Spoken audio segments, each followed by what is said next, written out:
Pues esta semana estaba meditando en las grandes derrotas que el pueblo de Israel ha tenido.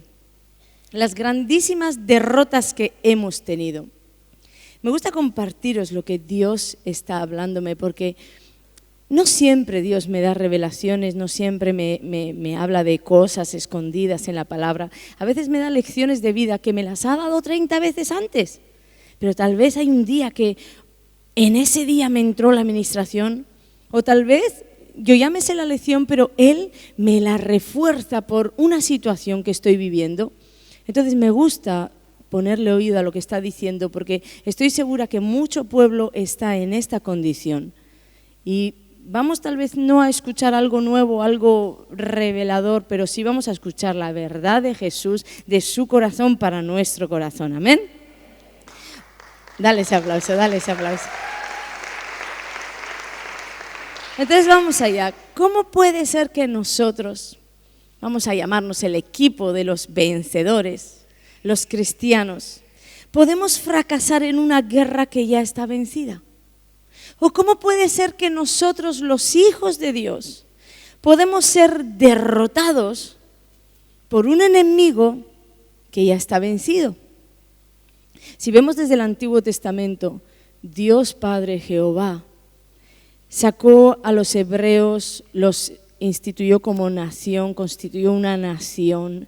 Él peleaba por ellos, los sacó de la esclavitud y hizo un pacto con ellos, un acuerdo sagrado ahí en el monte Sinaí.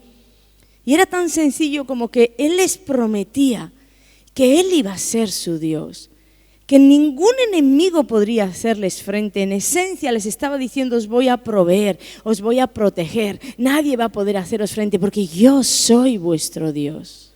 Tenían la vida resuelta. Y sin embargo leemos cuántas derrotas este pueblo, una y otra vez humillado, fracasado, vencido por los enemigos. Luego nos llegamos al Nuevo Testamento y tenemos al Hijo de Dios, Dios hecho carne, entregándose en una cruz, dando su vida por la nuestra, por sacarnos adelante, por sacarnos a salvación, a una raza caída, por sacarnos a bendición, a sanidad, a liberación. Una victoria sin igual. La victoria de Jesús en la cruz fue una victoria sin igual.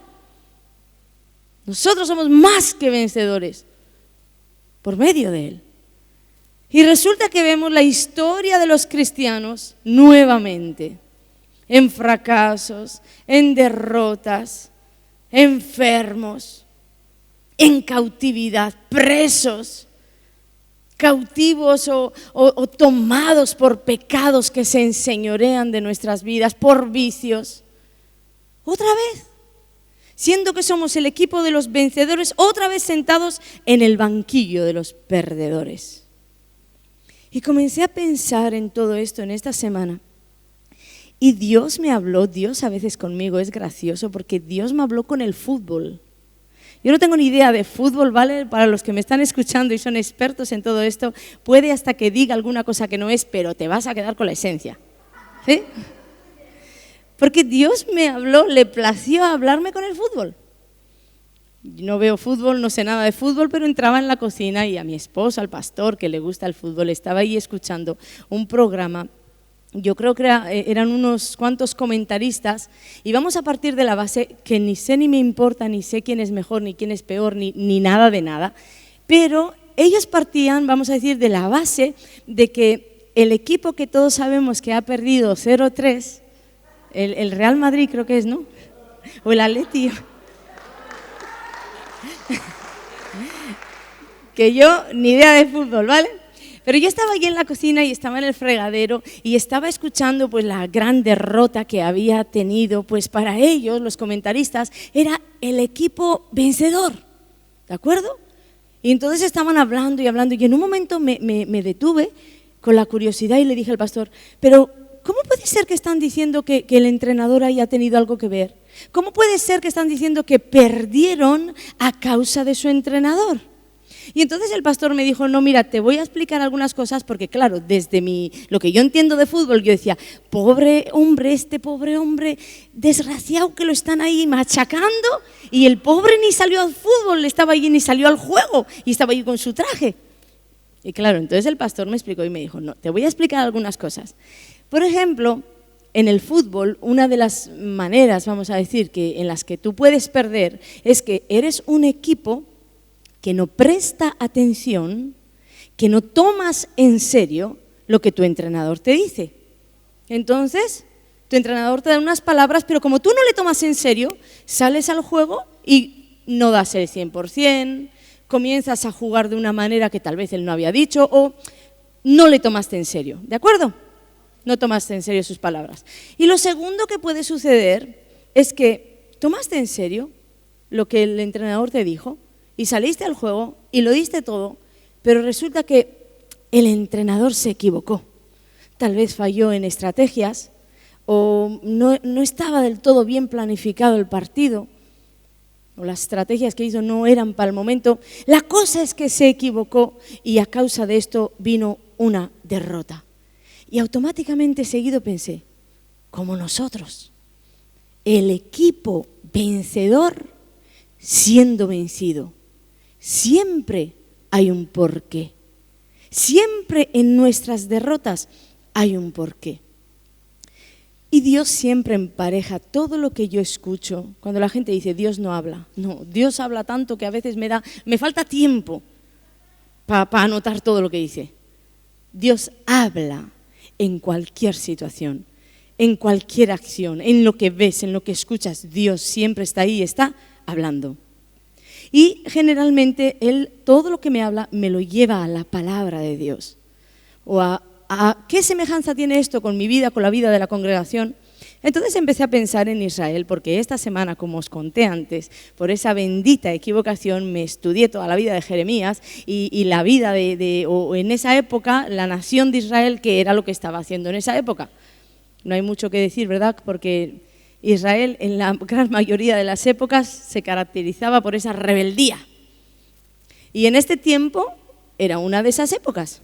Estaba Jeremías como profeta, el reino del norte, Israel, ya había sido juzgado por Dios por sus desobediencias, por sus rebeliones y había sido llevado cautivo. El juicio de Dios había venido sobre el reino de Israel. Y el reino del sur, Judá, en lugar de pensar o ver lo que había sucedido con sus hermanos y decir, regulemos para atrás, que mira a dónde les llevó la rebeldía, que ahora están cautivos, con un tirano dictador, regulemos para atrás. No, ellos siguieron el mismo camino. Leíamos en los discipulados en Segunda de Crónicas lo bajo que cayó Israel, lo bajo que un pueblo libertado para ser real sacerdocio, el tesoro en las manos del Señor para ser invencibles, porque Dios peleaba por ellos. ¿Qué contrincante iban a encontrar en el mundo que pudiera contra Dios? ¿Qué rival iban a encontrar que pudiera contra Dios? Y encontramos una y otra vez. Segunda de Crónicas, creo que está en el capítulo 34, nos narra esa historia, lo bajo que cayeron, que por años y años y años sucedió como lo que el pastor me explicó del equipo de fútbol, que ellos no pusieron atención, no tomaron en serio lo que su entrenador, y en este caso también su Dios, les había dicho. Y el libro de la ley estaba, así como para entendernos, estaba, vamos a decir, olvidado en la trastienda del templo, allí cogiendo polvo, años y años y años allí, hasta que décadas más tarde, el sacerdote Hilcías, un día que estaba limpiando todo el templo, encontró el libro de la ley y quedó atónito. Y corriendo, de lo que esto impactó su corazón, corriendo le llevó el libro a Josías, que era el rey que estaba gobernando en ese momento en Judá.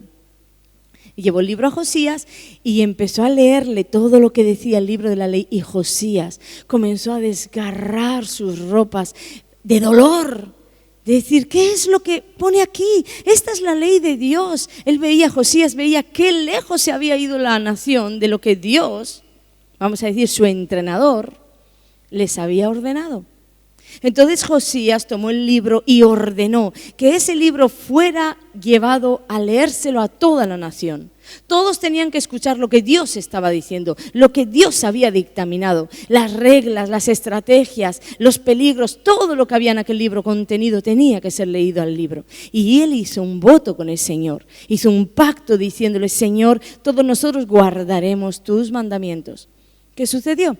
Que como resultado de esta acción, Josías vivió un grandísimo avivamiento en la nación. Si tú quieres un avivamiento en tu vida, cuando tú empiezas a decir, bueno, mira que el hermano lo veo avivado y el otro está en la gloria y el otro en el fuego y en el gozo de la salvación, si tú quieres un avivamiento, lo primero que tiene que suceder en tu vida es que la palabra de Dios venga a ella. Porque no hay avivamiento, no hay presencia sin palabra. La gente quiere el mover, quiere el fuego, quiere la gloria, quiere los milagros, quiere a Dios a su manera. Entonces quieren el avivamiento sin el avivador. Y eso no puede ser. El avivador ha establecido unas maneras para que el fuego esté encendido. Y esas maneras están aquí en la palabra de Dios. Entonces trae la palabra de Dios a tu vida, a tus caminos. Y un avivamiento va a comenzar en tu interior. Porque el error de este pueblo fue muy parecido al error que cometemos muchos de nosotros, no tomar en serio a Dios y no prestar atención a lo que la ley de Dios dice. Si ellos hubieran prestado atención a lo que la ley de Dios decía, es decir, si hubieran prestado atención a Dios, el libro de la ley no estaba en el trastero, en la trastienda para entendernos, o ahí en un almacén de un lugar recóndito en el templo. Años y años y años. ¿Y quién se acordó?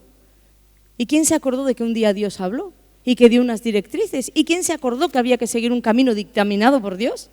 Nadie se acordó. Por eso el libro se perdió. Estaba perdido allí. No le daban oído. Igual que muchos de nosotros hoy, muchos de los cristianos. Jeremías en su tiempo una y otra vez les decía: todo esto ha sucedido porque no habéis prestado atención a Dios.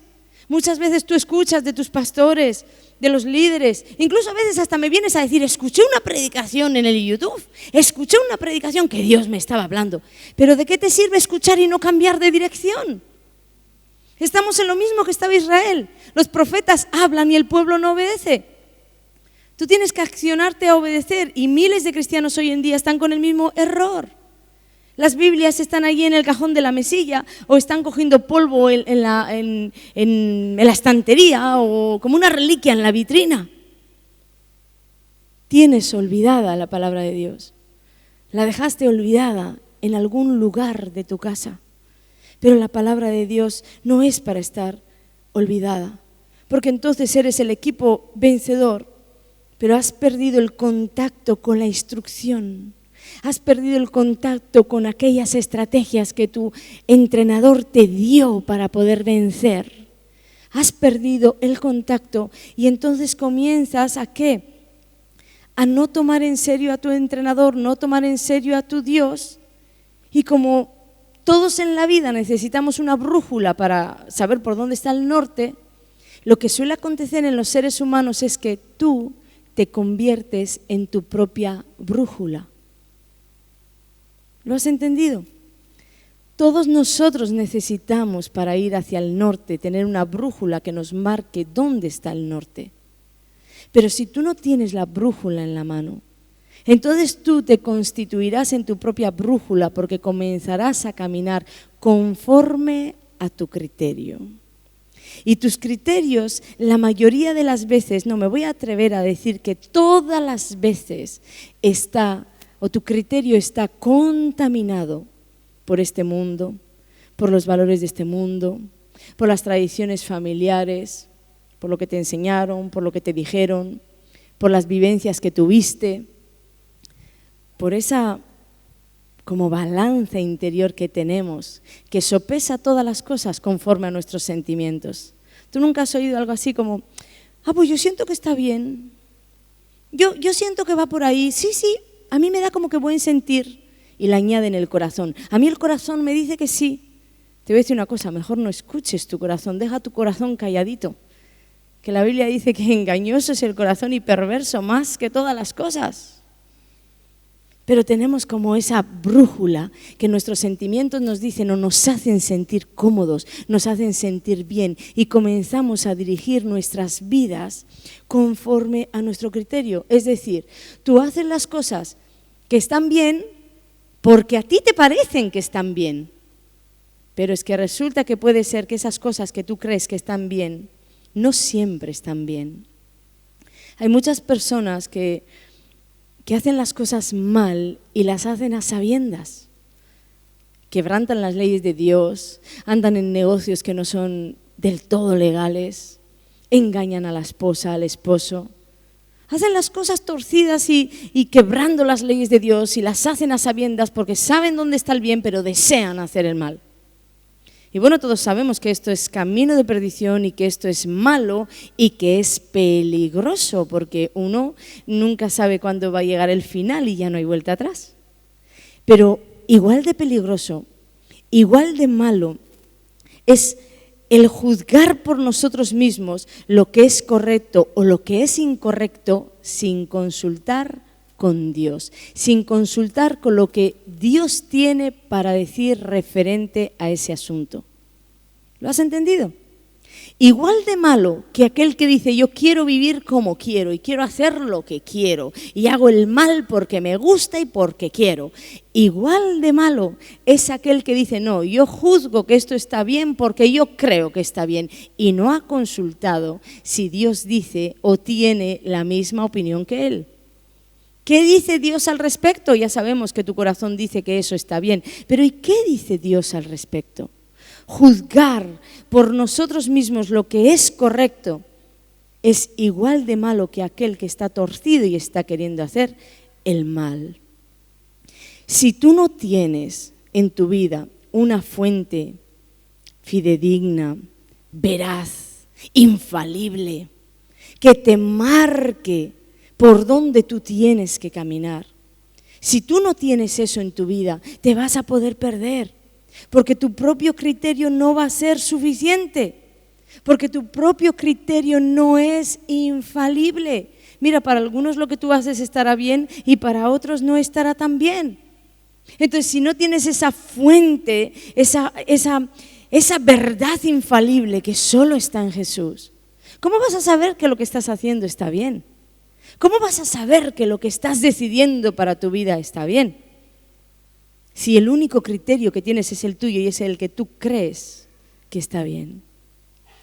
La única fuente objetiva, veraz e infalible es la palabra de Dios. Y es la que Dios dejó para todos. ¿Quieres saber lo que te dice? Entonces lee bien lo que Él te escribió para el asunto que estás viviendo, porque eso es lo que Dios te dice.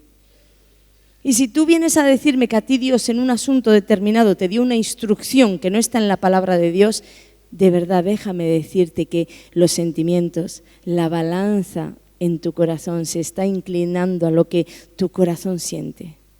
Mi corazón siente, yo siento, engañoso es el corazón y perverso. Porque si no tienes la palabra de Dios como guía, tarde o temprano, la brújula que estás llevando sobre tu mano no tiene la verdad y te vas a desorientar. ¿Y qué va a suceder? Que como aquella nación, te vas a ver perdido, te vas a ver en destrucción. Y a veces uno piensa, pero ¿cómo puede ser que cae 20 veces en la misma piedra? Yo leo la historia de Israel y digo, pues supongo que la humanidad es así. Por eso os decía en la adoración, yo no quiero ser así. Si hubo toda una nación infiel, yo quiero ser el remanente fiel. Yo quiero ser la que le presta oído al Señor, la que le obedece, la que si el Señor dice por aquí, es por aquí y ni siquiera es por aquí, aunque vaya a llegar al mismo lugar. Yo quiero ser esa persona y cada uno va a vivir lo que quiere vivir y lo que quiere hacer en su vida es lo que va a hacer. Determínate en seguir a Dios con esta radicalidad. En Jueces 17 hay un versículo que dice que en aquellos días no había rey en Israel. Cada uno hacía lo que bien le parecía. Es decir, como no había rey en Israel, cada uno hacía lo que bien le parecía. Cada uno hacía, conforme su criterio, lo que para ellos estaba bien. El problema de esto fue que al no tener una referencia de por dónde tenían que dirigirse en la vida, la brújula de uno decía, es por aquí, y la del otro decía, es por aquí, y la del otro decía, pues yo vengo de ahí, vengo de allí, no es por aquí. Y entonces esa nación comenzó a perder el norte y comenzó a adoptar los valores de las civilizaciones paganas que había a su alrededor. Porque total, si no es ni por aquí, ni por aquí, ni por allí, pues comenzaron a dar oído a todo su alrededor. Comenzaron a hacer alianzas con personas que estaba prohibido hacer alianza. Militarmente, políticamente, comenzaron a aliarse con los pueblos paganos. ¿No te resulta familiar? Personas que se unen en yugo desigual y ni siquiera saben que Dios lo prohíbe. ¿Dónde está la ley en la vida de esa gente? ¿Dónde está la Biblia perdida en algún lugar de su gaveta ahí llena de polvo? ¿No veis que se repite la misma historia? Todo esto que estoy contando es lo que está sucediendo en las personas que no tienen a Jesús sentado en el trono de su corazón como rey. No, le tienen en un ladito como secretario. Hazme esto, hazme aquello, sáname por aquí, libértame por allí. Mira que te estoy pidiendo un favor y te estás tardando. Jesús no es tu secretario. Jesús es tu rey y tú no puedes vivir como quien no tiene rey haciendo lo que te da la gana. Amén. ¿Cuántos dicen amén a eso? Y le dicen al Señor, sí Señor, tú eres mi rey. Y lo que tú has escrito en la palabra es lo que yo tengo que hacer.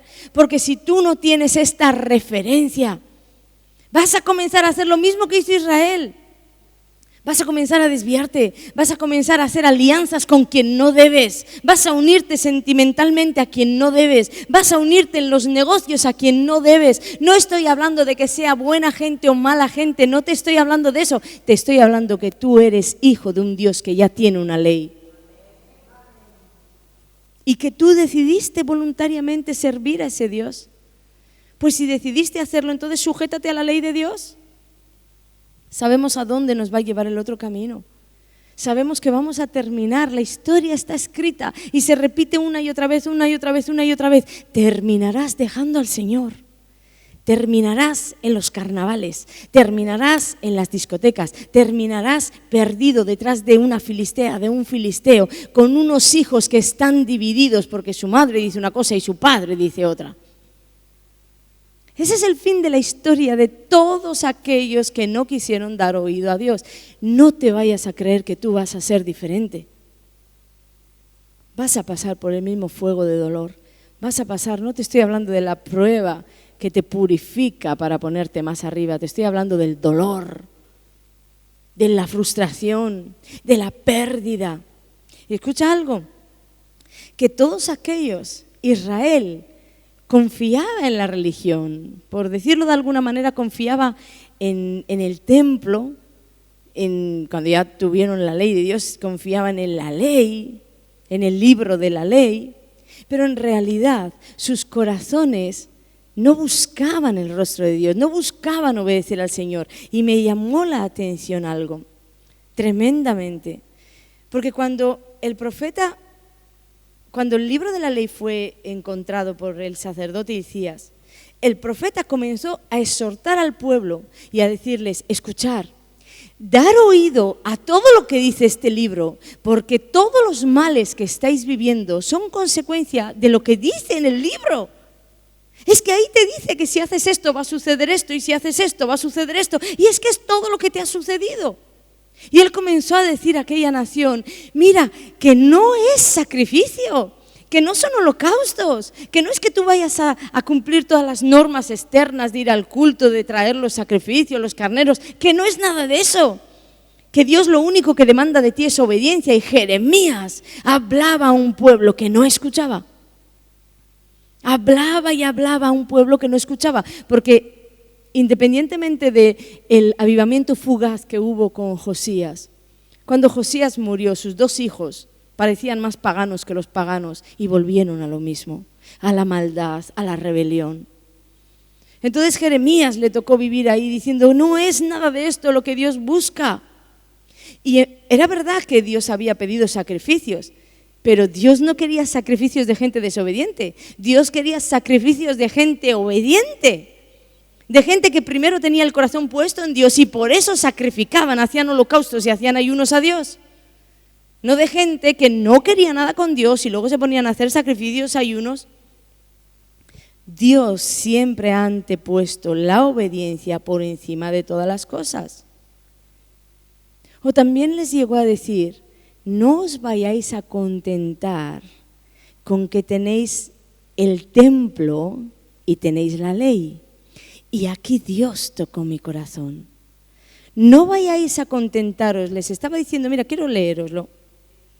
Jeremías 7 está en la Nueva Traducción Viviente y te lo quiero leer. La religión no sirve. El Señor le dio otro mensaje a Jeremías diciendo, vete a la entrada del templo del Señor y dale el siguiente mensaje al pueblo.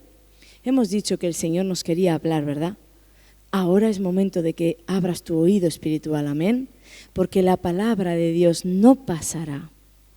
Y la palabra que Jeremías habló allí está viva hoy aquí para ti, para mí, amén. Entonces Dios le dice, vete que tengo que dar un mensaje a mi pueblo.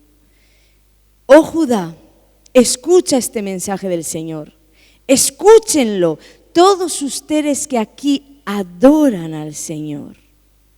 Y esto me impactó fuertemente. Aquel pueblo tenía aprendida la adoración, sabían entrar al templo y adorar, mas sin embargo Dios estaba enfadado con ellos. Y les dice, esto dice el Señor de los ejércitos celestiales, Dios de Israel.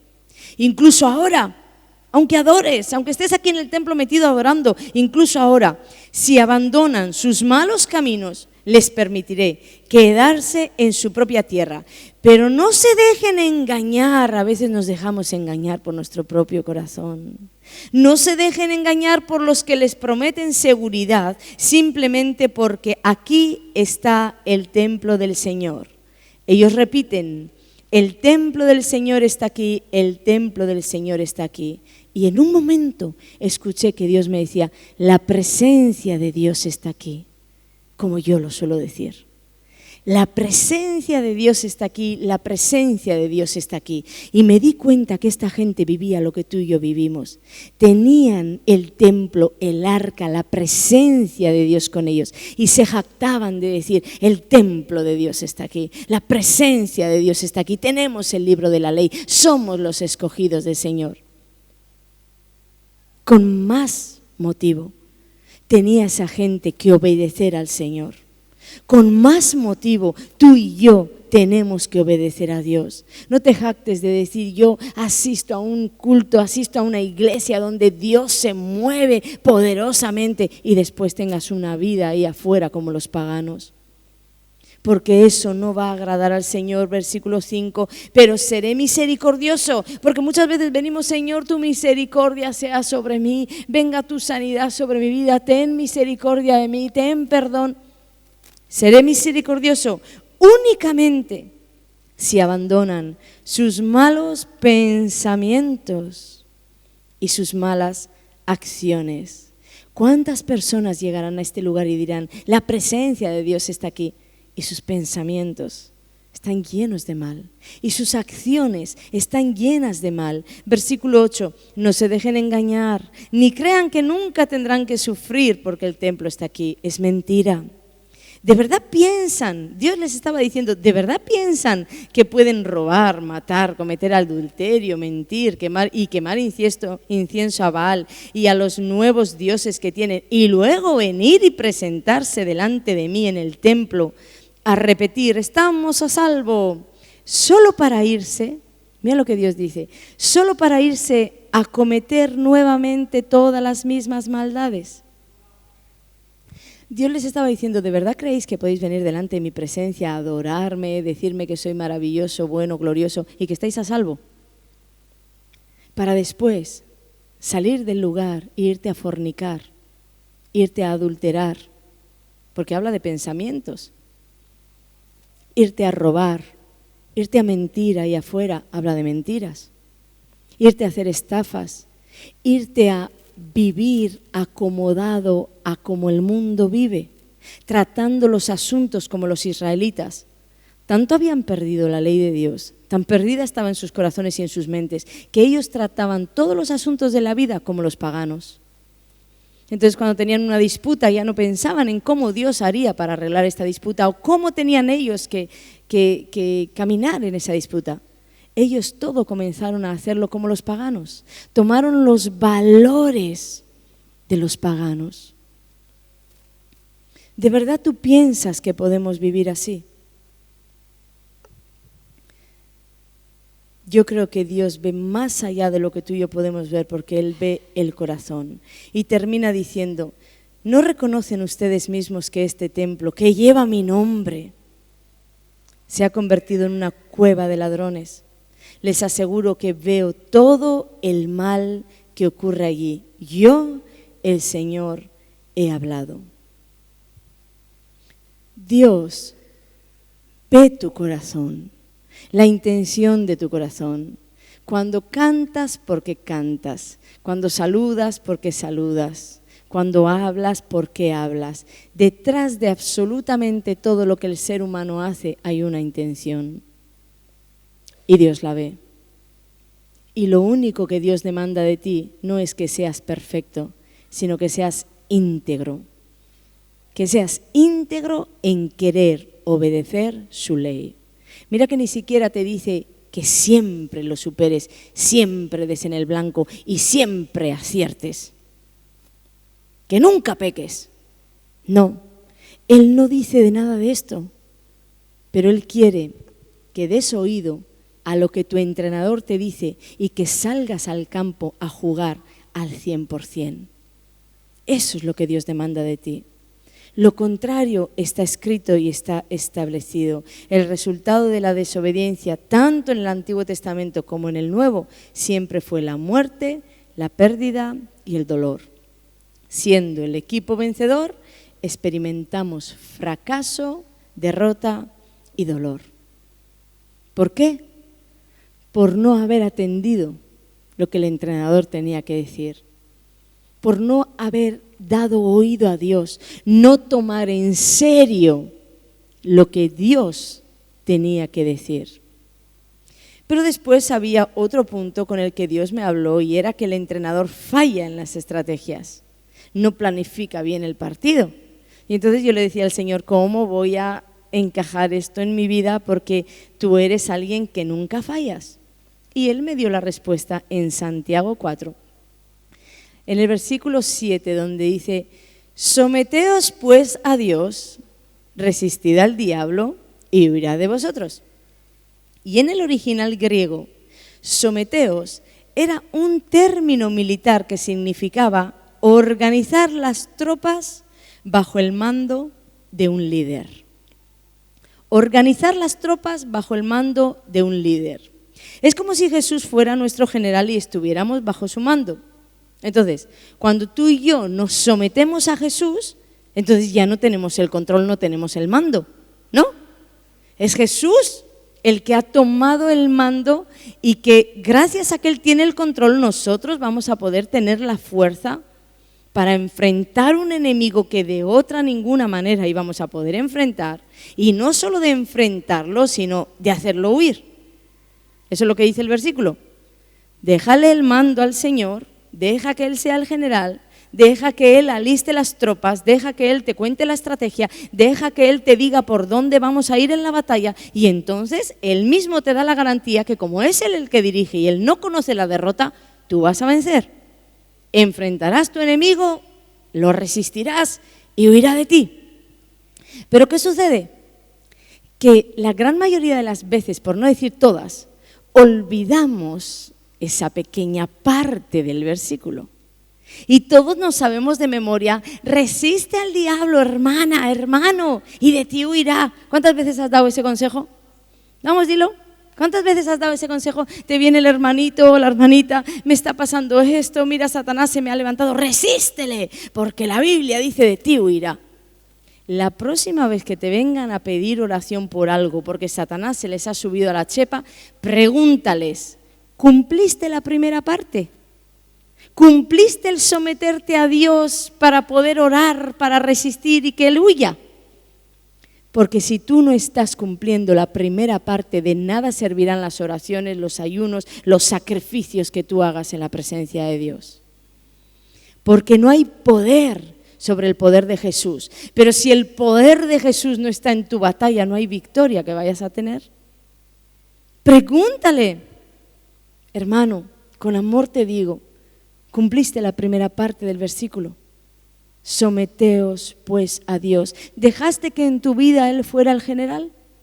¿Dejaste que en esa decisión o en esa situación que me estás contando, Él se enseñoreara sobre ti? ¿Dejaste de verdad? ¿Las decisiones que tomaste antes de llegar ahí fueron gobernadas por Él? Y tú vas a confrontar a las personas con su propia realidad. Y entonces tal vez te dice, pues no. Pues yo ni siquiera me acordé de Jesús. Pues entonces, ¿ahora qué quieres? ¿Ahora quieres la buena parte? ¿Quieres que te funcione como varita mágica el poder de Dios resistiendo a un enemigo que sin Dios no se puede vencer? Si quieres que funcione, tendrás que dejar que Dios dirija tu vida. En lugar de vivir de acuerdo a lo que tú crees que es correcto. Repítelo conmigo porque quiero y necesito que esto te entre hasta los tuétanos. Si yo quiero vencer en cualquier área de mi vida, tendré que vivir no de acuerdo a lo que yo creo que es correcto, sino de acuerdo a lo que Dios dice que es correcto. Porque si no, terminaremos derrotados, frustrados, con grandes pérdidas en nuestra vida, en nuestra familia, en nuestra economía. Y todo porque estamos siguiendo estrategias de juego que tenían fallo. Estamos siguiendo un estilo de juego que estaba mal planificado. Y entonces no hay manera de ganar el partido. No hay manera de ganar la partida de nuestra vida. Y siempre andamos de fracaso en fracaso, de derrota en derrota. Porque el entrenador de tu vida ni siquiera era el diablo. El diablo de una te hubiera fulminado. Él prefiere reírse de ti mientras tú eres el entrenador de tu propia vida y todas tus estrategias fallan y todas tus planificaciones fallan y Él te ve de derrota en derrota, de dolor en dolor, de pérdida en pérdida. Porque esta es la historia de muchos de los hijos de Dios, de derrota en derrota, siendo el equipo vencedor sentados en el banquillo de los perdedores. Siendo que se escribió sobre ti de gloria en gloria y de victoria en victoria. Te echaste un entrenador que no sabía hacer las cosas bien, tu propio yo, tu propio criterio. Te doy un consejo.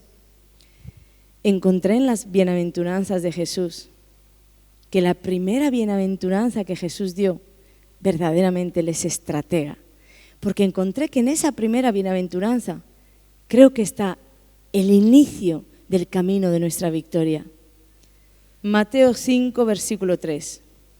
Bienaventurados los pobres en espíritu, porque de ellos es el reino de los cielos. Esta bienaventuranza identifica el punto donde para mí de verdad comienza el camino de la victoria de todo ser humano. ¿Sabes por qué? Porque ser pobre en espíritu no es ser un pobre desgraciado. Yo antes cuando leía las bienaventuranzas me venía la pobreza, los pobrecitos, los mal vestidos. No tiene nada que ver con esto. No es que tú eres un pobre desgraciado. Ser pobre en espíritu es aquel que reconoce: estoy en bancarrota espiritual. Y si Dios no está por mí, no sé nada. Y si Dios no está por mí, no voy a dar en el blanco. Y si Dios no me dirige, no sé el camino. Y si Dios no me da las fuerzas, no lo voy a poder hacer, no lo voy a poder conseguir. Tengo una bancarrota espiritual tan grande que si Dios no es sobre mí, ni siquiera puedo vivir. Esas personas, dice la Biblia, son bienaventuradas. Y de alguna manera todos nosotros, los hijos de Dios, hemos estado, por lo menos una vez de nuestra vida, hemos estado en esta condición o hemos sentido pertenecer al grupo de los bienaventurados, los pobres en espíritu. ¿Sabéis cuándo? El día que le entregaste tu vida a Jesús. En ese momento algo pasó que tú te creías de verdad en bancarrota espiritual, por eso le dijiste, necesito que seas mi Señor. Necesito entregarte mi vida, quiero que seas mi Salvador. Pero es que cuando Jesús estaba hablando de las bienaventuranzas no se estaba refiriendo a un momento puntual, a algo eventual que te iba a conducir hacia la salvación. Estaba refiriéndose a aquellas personas que tienen que llevar esta condición sobre sus vidas todos los días de su vida. Porque esto te garantizará que en cualquier decisión que vayas a tomar, tu yo no vaya por delante, tu criterio no vaya por delante, lo que yo he vivido, lo que yo he experimentado. He vivido muchas cosas en la vida y te puedo decir que de todas ellas he encontrado dolor, frustración, mal, perdición, pérdida, hasta que encontré la palabra de Dios, que no tenía ni un solo camino al dolor, a la frustración, a la pérdida. Entonces, reconócete como alguien pobre en espíritu, porque conforme crees que eres, vas a vivir. Y el pobre en espíritu siempre está para decir, no tengo sin Él, no soy sin Él, no sé sin Él, no puedo sin Él. Y esta persona es llamada por Dios bienaventurada. Amén. Dale ese aplauso a Jesús que te llama bienaventurado. Voy a pedir la adoración, porque luego está justo lo contrario a esto y son las personas que dicen, yo puedo, yo valgo. ¿Recordamos Nabucodonosor? Mira el imperio que yo he construido. Yo tengo, a mí en la vida no me ayudó nadie, yo tiro para adelante yo hago yo. Ellos creen que tienen, que pueden, que valen, que son. Y la Biblia habla en Apocalipsis de lo que Dios ve en ellos. Tú dices, yo soy rico, me he enriquecido y de nada tengo necesidad, pero no sabes que eres desventurado, miserable, pobre, ciego y estás desnudo. Muchas veces me acerco a las personas y cuando desesperadamente me piden oración, yo siento el grito de Dios en mi espíritu. Ora, Ana, para que ellos vean su propia condición. Y clamo por ellos y me pongo de acuerdo con Jesús. Señor, Padre, abre sus ojos para que vean la tremenda bancarrota espiritual en la que están metidos, que quieren saciar ese vacío, esa bancarrota con dinero, con relaciones, con amistades. Y ninguna de las piezas encaja. Y cada una de las piezas que quieren meter ahí trae más dolor, más frustración, más pérdida. Yo quiero hacer un llamamiento hoy. Un llamado a tu vida y a todas las personas que nos están viendo en YouTube. Puede ser que digas, yo soy de esas personas que me siento pobre en espíritu, sin Él no tengo nada. Y quiero decirle que quiero permanecer así. O puede ser que has visto que en ti a veces se levanta el yo. O puede ser que has reconocido hoy que hay caminos que tal vez no sabes porque ni siquiera has dado oído a lo que Dios dice. Y te has desviado. O puede ser que sabes que te gusta hacer el mal, te gusta el pecado. Sea cual sea la condición que hay en tu corazón, hacia donde Jesús te quiere llevar hoy, es a ese entender, sin ti no soy nada. A ese entender, quiero ser llamado bienaventurada, bienaventurado por mi pobreza espiritual. Yo deseo, Señor, llenarme de ti y nada más. Yo quiero orar por ti. Padre, yo te pido, Señor, que ahora el Espíritu Santo obre mostrando la condición de cada corazón. Que tú vengas, Señor, con tu verdad y reveles a cada vida dónde está su corazón.